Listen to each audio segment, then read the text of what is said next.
Channel the quest पर।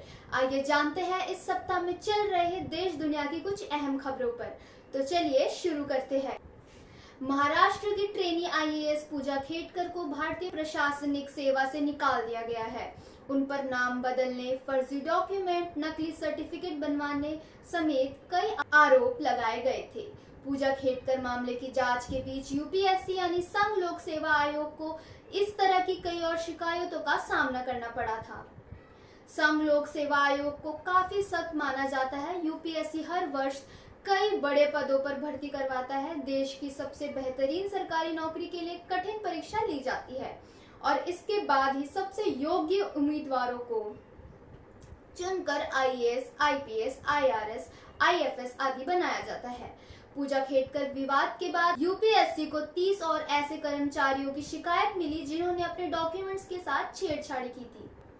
महाराष्ट्र की पूर्व ट्रेनी अफसर पूजा खेडकर लंबे समय से अखबारों के सुर्खियों में है। उन्होंने केंद्र सरकार में अफसर की नौकरी के लिए यूपीएससी को काफी अच्छे से गुमराह किया। यूपीएससी परीक्षा फॉर्म में कई तरह के फर्जी काम करने के बाद ही उन्होंने आईएएस की सरकारी नौकरी मिली थी। हालांकि उनकी एक गलती से दूसरी गलती की कड़ी जुड़ती गई और आखिरकार केंद्र सरकार ने उन्हें आईएएस पद से मुक्त करने का फैसला लिया। चलिए बढ़ते हैं अब दूसरी खबर के ओर। रायपुर में एक पुलिस कांस्टेबल ने किया लॉ स्टूडेंट का बलात्कार, जिसके बाद आरोपी को हिरासत में लिया गया। ग्रामीण में एक पुलिस अधिकारी ने बताया कि एक लॉ ग्रेजुएट के साथ बलात्कार जैसा घिनौना काम किया गया है। हमने केस दर्ज किया और छानबीन की। मामले में एक पुलिस कांस्टेबल को गिरफ्तार किया गया है और उसे रिमांड पर भेज दिया गया है। पुलिस अधिकारी ने कहा, छानबीन के दौरान सामने आया कि छात्र पिछले 2-3 महीनों से आरोपी को जानता था। ये घटना माना थाने की सीमा में हुई।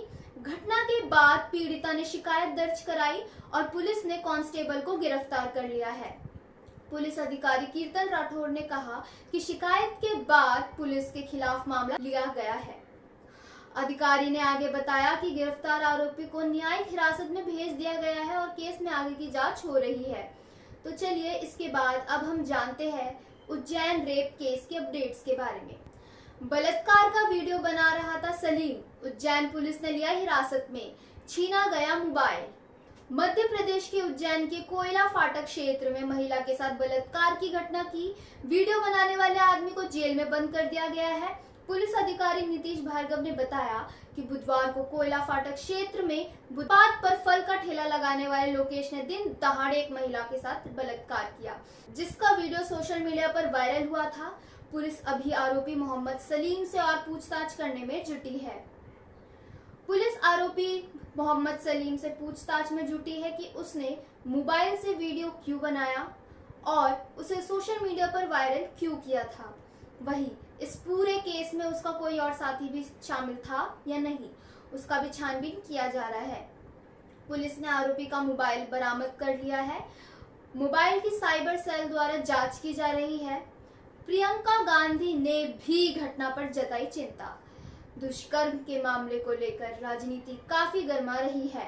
कांग्रेस नेता प्रियंका गांधी ने भी केस को लेकर अपने विचार बताए, जिसमें उन्होंने लिखा कि उज्जैन में मानवता कलंकित हुई है। राहुल गांधी ने भी इस मामले को लेकर सोशल मीडिया पर पोस्ट लिखी थी। इसके अलावा पूर्व मुख्यमंत्री कमलनाथ और प्रदेश कांग्रेस अध्यक्ष जीतू पटवारी ने भी इसको लेकर सरकार पर निशाना साधा था। अब बढ़ते हैं चौथी खबर की ओर। भारत की नवदीप सिंह ने शनिवार को पेरिस 2024 पैरालंपिक में पुरुषों की भाला फेंक F41 श्रेणी में 47.32 मीटर की व्यक्तिगत सर्वश्रेष्ठ थ्रो के साथ स्वर्ण पदक जीता और इस श्रेणी में भारत का पहला पदक हासिल किया।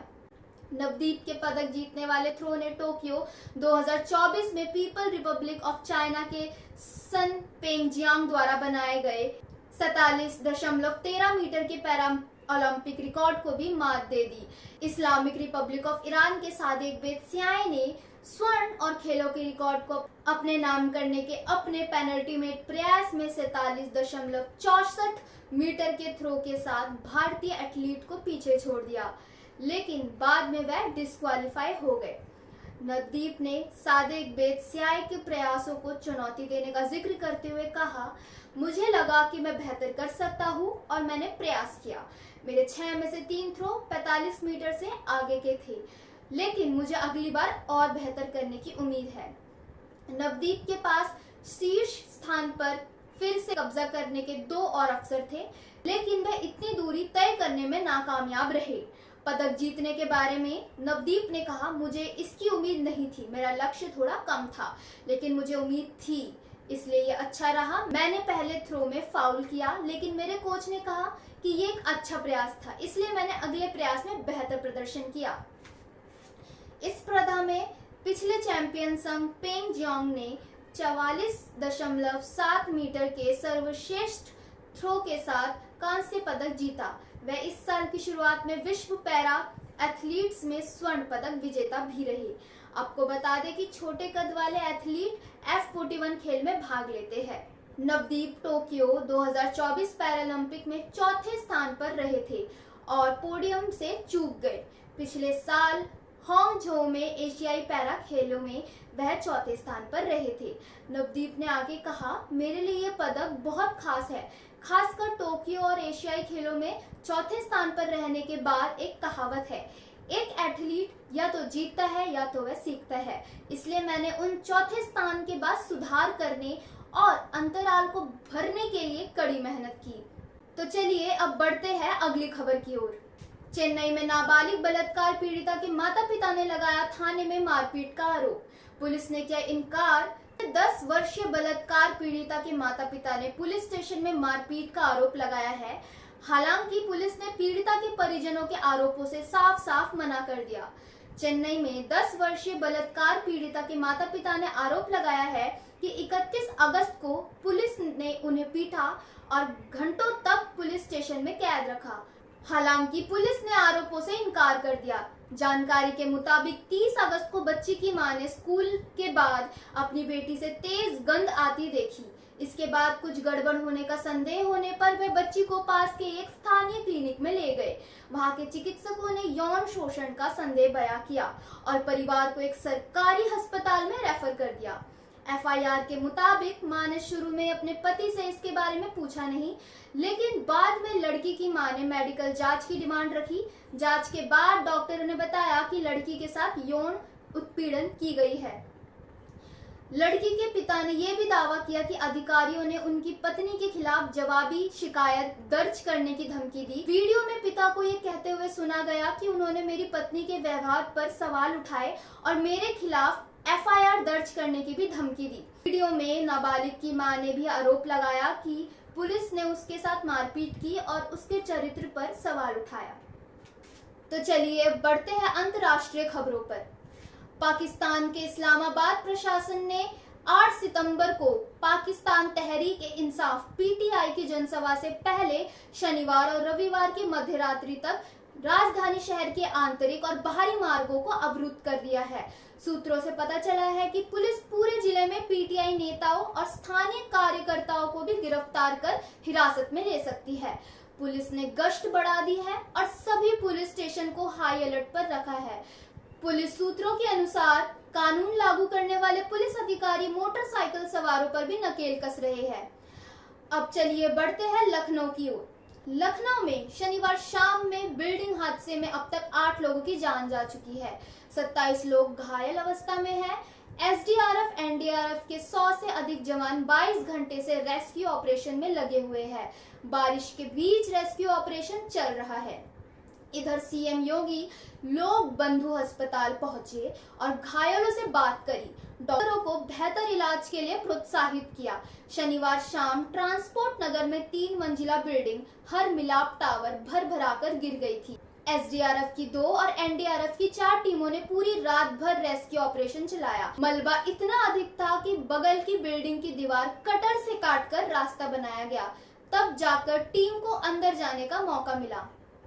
स्नीफर डॉग से मलबे में लोगों की तलाश की गई। मोबाइल की लोकेशन ट्रेस कर शवों को बाहर निकाला। शुरुआती जांच के अनुसार बिल्डिंग के बेसमेंट में काम चल रहा था, इसी वजह से यह हादसा हुआ। अब बढ़ते हैं 8वें खबर की ओर। बिहार में स्वास्थ्य सेवाओं को बेहतर करने के लिए सरकार जहां एक और सुपर स्पेशलिटी अस्पताल जैसे कदम उठा रही है, दूसरी तरफ नकली डॉक्टर के जाल में फंसकर अपनी या अपने परिजनों की जान जोखिम में डाल रहे हैं। ऐसा ही मामला सारण जिले से सामने आया है। यहाँ एक फर्जी डॉक्टर की वजह से मासूम को अपनी जान खोनी पड़ी। बिहार में 15 वर्षीय बेटे गोलू को पेट में दर्द उठा।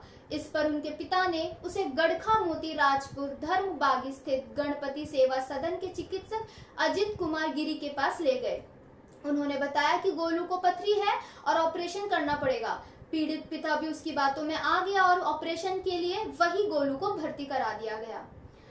अजित कुमार YouTube से देखकर गोलू के पथरी का ऑपरेशन कर रहा था।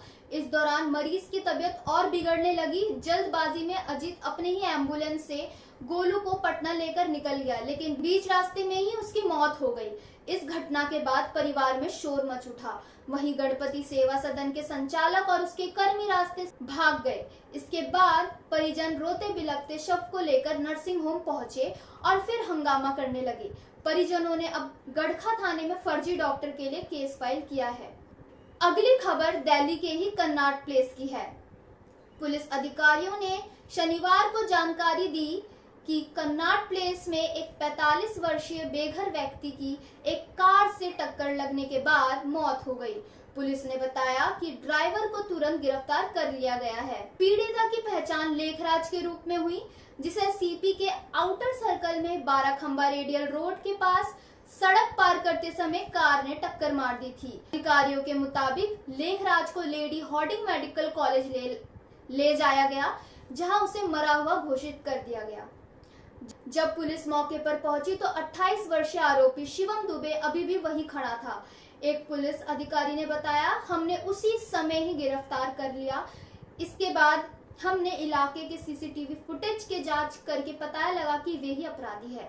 पुलिस ने बताया कि दुर्घटना में शामिल कार को जब्त कर लिया गया है और आगे की जांच जारी है। तो चलिए अब बढ़ते हैं आज की अंतिम खबर की ओर। बेंगलुरु ओला ऑटो चालक जिसने एक महिला के साथ गाली गलौज की, उसे थप्पड़ मारा और उसके साथ सवारी रद्द करने के बाद उसका फोन छीनने की भी कोशिश की। उसको गुरुवार को मगडी रोड पुलिस ने जेल में बंद कर दिया। चालक आर मुथुराज पर भारतीय न्याय संहिता की धारा 74 और 352 के तहत आरोप है और जमानत के लिए आवेदन करने से पहले उसे 4 दिन जेल में रहने होंगे। इतना ही नहीं, आरोपी को कानूनी फीस के रूप में कम से कम 30,000 रुपए का भुगतान करने की भी उम्मीद है। एक वरिष्ठ पुलिस अधिकारी ने कहा कि ड्राइवर की हरकतें बिल्कुल भी स्वीकार नहीं की जा सकती है और कोर्ट इस केस को गंभीरता से ले रही है। द क्वेस्ट में हमारे साथ जुड़ने के लिए धन्यवाद। आप हमारे चैनल पर हमारे साथ न्यूज अपडेट्स तथा अन्य सभी जानकारियों के लिए बने रहे। जल्द मिलते हैं अगले वीडियो के साथ। धन्यवाद।